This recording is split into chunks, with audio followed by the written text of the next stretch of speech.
Voici encore une autre histoire que j'aimerais partager avec vous. Cette histoire m'a été confiée par une sœur. Cette sœur en question m'explique une histoire que son ex-copain, son ex-mari, son ex-chéri lui a expliqué, où un ancien chef du village, vraiment qui sacrifiait des gens et les revenants venaient travailler dans son champ de cacao. On va quand même tous écouter, on dit toujours pour le voleur, un jour pour le propriétaire.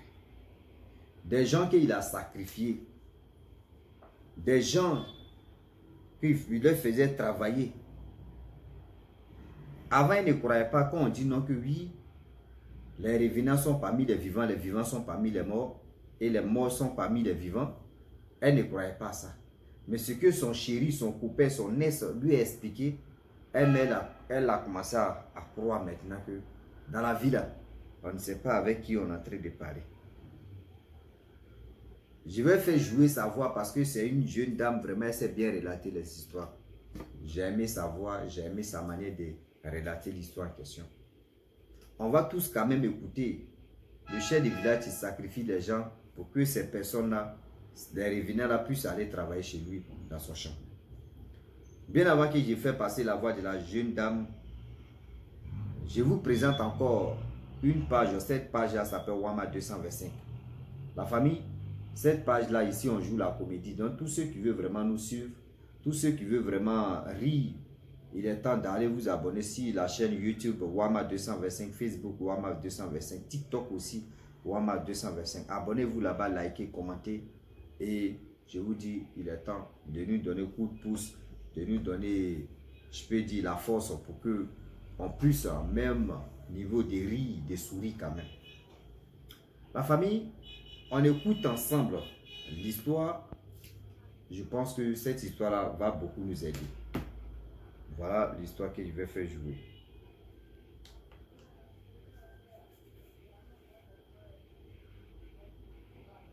Coucou, bonjour, merci, j'espère que tu vas bien. Je me ça va bien, merci. J'aimerais te raconter une histoire mystique d'un chef du village qui vendait les gens. Avant que nous-mêmes on ne sache ce qu'on appelle vendre les gens. Moi-même, je ne connaissais même pas ça. J'étais très jeune, j'étais avec mon copain. Et à chaque vacances, moi, je montais à mes parents que j'allais en stage. Je montais pour pouvoir partir avec lui dans son village, quoi. Donc, j'inventais, non, oh, l'école là, on nous a donné un stage, c'est dans telle ville, donc je vais m'absenter. Et c'est comme ça que je faisais. Et on est parti dans son village. C'était pas la première fois. Mais un jour, il me parlait des histoires mystiques. Et il me parlait de l'histoire de leur ancien chef du village. Parce que leur village là, ils ont un fleuve, on appelle Bandama. Tu es ivoirien, non? Tu connais Bandama. Voilà. Bandama, ça passe dans leur village là. Donc, maintenant le fleuve est là, le village est devant. Alors, le village est devant. Maintenant, derrière le fleuve, il y a les champs là-bas. Il y a des grands champs. Mais les gens n'habitent pas trop derrière le fleuve. C'est rare. En fait, si tu veux, voilà, c'est un campement. Il y a des campements. Mais les gens n'habitent pas là-bas même, typiquement. Les gens n'habitent pas là-bas. Mais il y a certaines familles, ce ne sont pas beaucoup, mais qui restent souvent là-bas. Et qui reviennent après au village. Donc, ça veut dire pour aller là-bas, ils appelaient ça derrière l'eau. C'est-à-dire qu'il faut traverser l'eau là. Alors, c'est tellement, le fleuve est tellement grand, tu connais Panama. C'est tellement grand, donc on dit derrière l'eau. Maintenant, derrière l'eau, c'est là-bas surtout les plus grands champs. Il y a des champs là-bas. Donc, il disait que le chef du village, lui, il avait vraiment des immenses plantations. Et c'est derrière l'eau là, l'endroit derrière l'eau là, c'est là-bas qu'il y a un stade de riz. quand ils ont dit stade de vie, là, moi, je pensais que... Bon, je me suis dit peut-être que c'est un nom, c'est un surnom comme ça. Il dit non, hein. C'est le jour qu'on est parti là-bas. C'est là que j'ai compris pourquoi on disait stade de vie. Parce que c'est comme un stade. Et c'est pas pour une seule personne. Mais c'est limité. Chacun connaît là où pour lui ça passe, c'est terminé. Chacun connaît là où ça passe, c'est terminé. Donc, il faut imaginer derrière l'eau là. S'il y a un stade de vie là-bas, il faut imaginer les champs qui sont là-bas. C'est tellement vaste. Donc, c'est comme ça, le chef du village, il était puissant. Il était puissant. Il avait des enfants qui étaient riches. Lui-même, il était, en tout cas, il était puissant, il était riche même. Ça veut dire qu'on dit un chef là. Vraiment, c'est qu'un chef. Mais, quand il est tombé malade, parce qu'avant qu'il ne tombe malade, sa puissance là, ça veut dire qu'il était riche là. Ça veut dire qu'il vendait des hectares de cacao, des hectares de manioc. Parce que c'est les baoulés. Les baoulés là-bas, le village, on appelle ça Eloso. Voilà, si tu es à Sikensi, oui, Sikensi, arrivé à la station là, voilà, il y a une route qui passe par là, à Eloso, à Broubou, à Sinzé, voilà, donc le village, on appelle ça Eloso. Donc, le chef d'Eloso, vraiment, il faisait des hectares de cacao, il vendait, vraiment, il était puissant. Mais le problème, ils n'arrivaient pas à savoir qui sont les employés qui travaillent dans les champs de cacao là. Tu comprends? Donc, bon, c'est arrivé comme ça, c'est passé, il a fait son temps. Maintenant, quand il est tombé malade, il ne pouvait plus se déplacer. Parce qu'il se déplaçait pour aller voir les travailleurs. Donc, on se disait que c'est lui qui dirigeait son groupe de travail et autres. Non. Quand il est tombé malade, c'est là la vérité est sortie. Il était couché. Mais il a faut noter qu'il avait 2 femmes. Voilà, il avait 2 femmes. Maintenant, la première, elle était là, elle était normale. Mais la deuxième, elle était clairvoyante. Donc, chaque soir, quand elle est couchée auprès de son mari, même si elle n'est pas couchée auprès de son mari, mais quand elle est à la maison, depuis qu'elle est tombée malade là, qu'elle est à la maison, elle est assise comme ça, quand elle est couchée, les gens viennent, les gens qu'eux ne voient pas viennent lui dire que, ah, on dit à ton mari de nous libérer, qu'on est fatigué. On est fatigué de travailler. On n'a pas mis les gens se reposer. Ah! Donc ça fait que la femme là, si tu la vois, tu vas penser qu'elle est folle. Elle n'est pas folle. Parce qu'elle parle avec des gens que vous ne voyez pas en fait. Elle parle avec des gens que vous ne voyez pas. Donc ça fait que, tu vois quand quelqu'un est en train de plaider là, la personne fait pitié. Donc elle est en train de plaider pour son mari. Non, il faut dire à ton mari que nous on est fatigués. Il n'a qu'à nous libérer, on est fatigué de travailler. Que lui-même il est malade là, c'est comme ça, nous aussi on est fatigués. Qu'il n'a qu'à nous libérer, sinon, ce que nous on va faire là. Bon, je ne sais pas quel pouvoir ils avaient. Donc la femme demandait pardon, non, pardonner en leur baoulé là. Elle parlait, demandait pardon. Et elle disait à son mari, faut, s'il te plaît, les gens sont fatigués, ils disent qu'ils sont fatigués, il faut les libérer. Il faut les libérer, il faut arrêter ce que tu fais. Il faut arrêter ce que tu fais.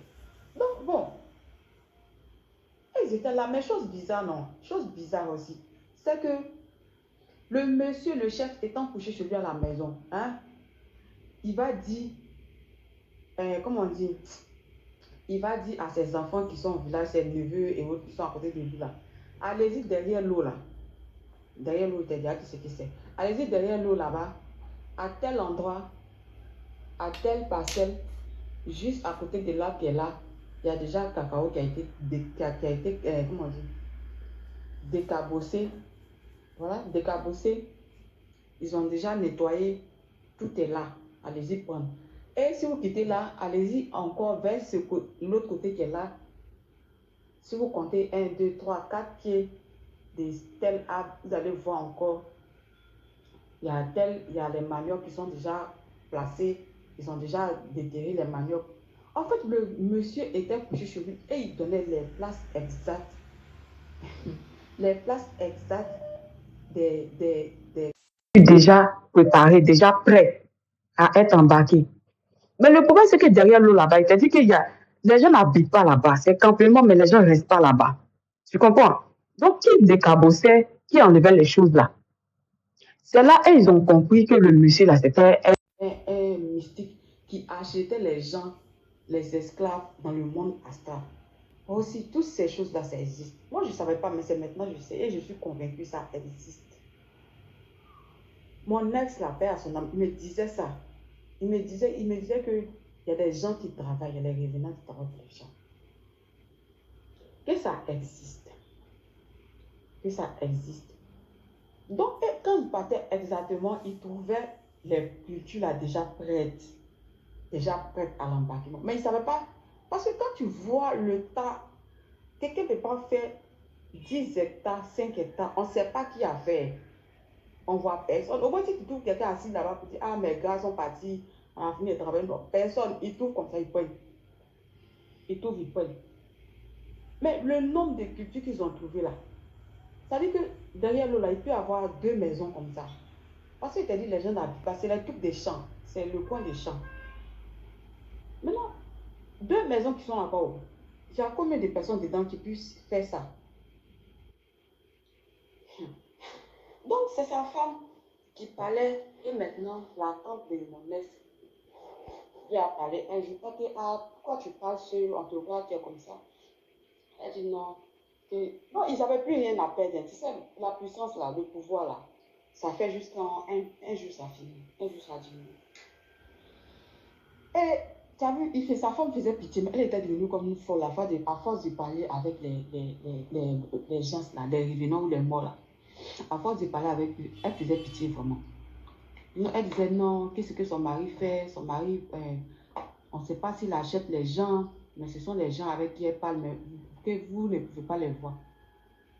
Donc c'est comme ça. Il se faisait de l'argent en faisant travailler les revenants dans son champ. Donc c'est l'histoire qui est là. Donc c'est l'histoire du chef du village qui faisait travailler les revenants dans son champ pour avoir de l'argent. Bon, aujourd'hui, pas aujourd'hui, mais il était décédé quand mon ex me racontait cette histoire-là. Et on l'avait enterré au bord des bancs d'Ama là. Donc c'est quand on passait devant sa tombe, il a dit, ah, c'est ça cette tombe de qui a apporté de l'eau comme ça. Il dit, non, c'est l'ancien chef du village. Et là, il a commencé à me raconter son histoire.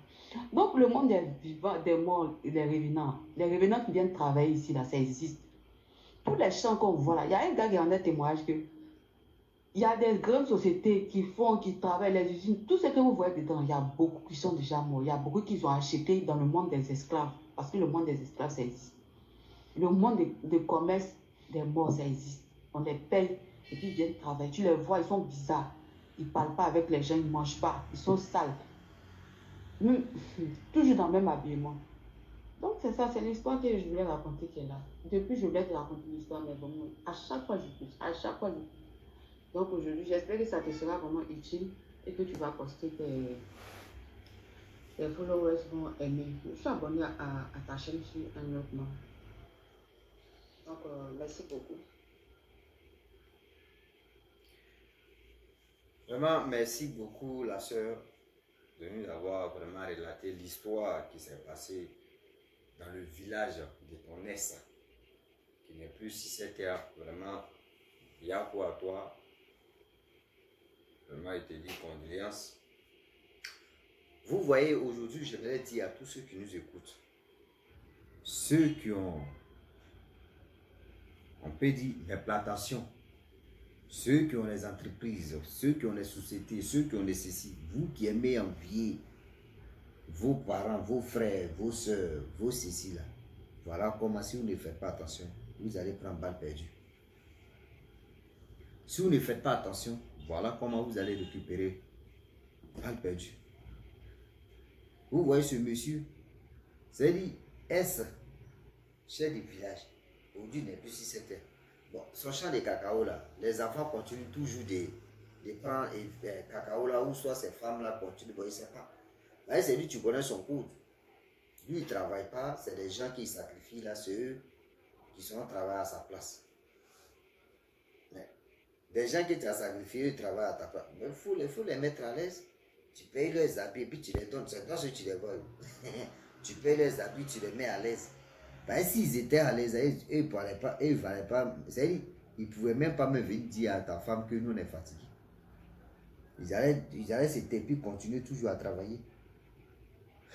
Donc la famille, cette histoire-là parle de vous qui êtes envieux et envieuse. Être envieux et puis envieuse, c'est une maladie très grave. C'est une maladie très grave. Donc la famille, je m'arrête là. Si tu es nouveau, tu es nouvelle sur ma vidéo, il faut t'abonner sur ma chaîne YouTube, ma page Facebook. N'oubliez pas de partager mes vidéos et aussi liker. Je vous dis à très bientôt. Ciao. Bisous. Voilà ça.